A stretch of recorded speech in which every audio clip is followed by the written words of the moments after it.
ಪ್ರತಿಯೊಬ್ಬರು ಮತದಾನ ಪ್ರಕ್ರಿಯೆಯಲ್ಲಿ ಪಾಲ್ಗೊಂಡು ರಾಷ್ಟಕ್ಕೆ ಉತ್ತಮ ಮತ್ತು ಪ್ರಾಮಾಣಿಕ ನಾಯಕರನ್ನ ಆಯ್ಕೆ ಮಾಡಲು ಮತದಾನದ ಭಾಗವಹಿಸುವಿಕೆ ಅತ್ಯಂತ ಮಹತ್ವವಾಗಿದೆ ಎಂದು ಪ್ರಧಾನ ಹಾಗೂ ಸತ್ರ ನ್ಯಾಯಾಧೀಶರು ಮತ್ತು ತಾಲೂಕು ಕಾನೂನು ಸೇವೆಗಳ ಪ್ರಾಧಿಕಾರದ ಅಧ್ಯಕ್ಷರಾದ ಅರುಣಕುಮಾರಿ ತಿಳಿಸಿದರು.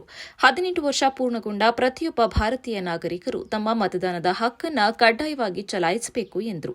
ಮತದಾನವು ಸಂವಿಧಾನ ನೀಡಿದ ಹಕ್ಕಾಗಿದ್ದು ದೇಶದ ಭವಿಷ್ಯ ರೂಪಿಸುವ ಪ್ರಮುಖ ಜವಾಬ್ದಾರಿಯಾಗಿದೆ. ಮತದಾರರ ಪಟ್ಟಿಗೆ ಅರ್ಹ ಯುವಕರು ಸೇರ್ಪಡೆಯಾಗುವಂತೆ ಪ್ರೋತ್ಸಾಹಿಸಬೇಕು. ಇಂದಿನ ಯುವ ಸಮುದಾಯವೇ ನಾಳಿನ ಭವಿಷ್ಯವಾಗಿದ್ದು ಉತ್ತಮ ಹಾಗೂ ಪ್ರಾಮಾಣಿಕ ನಾಯಕರ ಆಯ್ಕೆಗಾಗಿ ಮತದಾನ ಅತ್ಯಂತ ಅವಶ್ಯಕ ಎಂದು ಪ್ರಧಾನ ಹಾಗೂ ಸತ್ರ ನ್ಯಾಯಾಧೀಶರು ಮತ್ತು ತಾಲೂಕು ಕಾನೂನು ಸೇವೆಗಳ ಪ್ರಾಧಿಕಾರದ ಅಧ್ಯಕ್ಷರಾದ ಅರುಣಕುಮಾರಿ ಹೇಳಿದರು.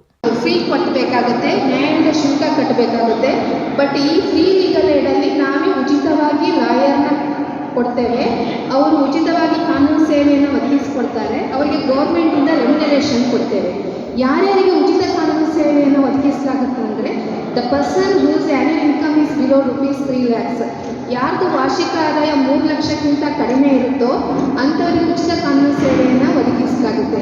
ತಹಶೀಲ್ದಾರ್ ಸರ್ ಅವರಿಗೆ ಹೇಳಿದರು, ನಮ್ಮ ಇದರಲ್ಲಿ ಕೆಲವರಿಗೆ ಲಾಯರ್ ಬಗ್ಗೆ ಗೊತ್ತಿರೋದಿಲ್ಲ, ನೇಮಕ ಮಾಡಲಿಕ್ಕೆ ನಾನು ಹೇಳ್ತೀನಿ. ಯಾವುದೇ ಒಂದು ಪಿಟಿಷನ್ ಬಂದಿರುತ್ತೆ ತಹಶೀಲ್ದಾರ್ ಅವ್ರ ಮುಂದೆ, ಆಗ ಅವರು ಇದು ಸಿವಿಲ್ ವ್ಯಾಜ್ಯಕ್ಕೆ ನ್ಯಾಯಾಲಯದಲ್ಲಿ ಬಗೆಹರಿಸತಕ್ಕದ್ದು ಅಂತ ಎಂಡೋರ್ಸ್ಮೆಂಟ್ ಕೊಡ್ತಾರೆ.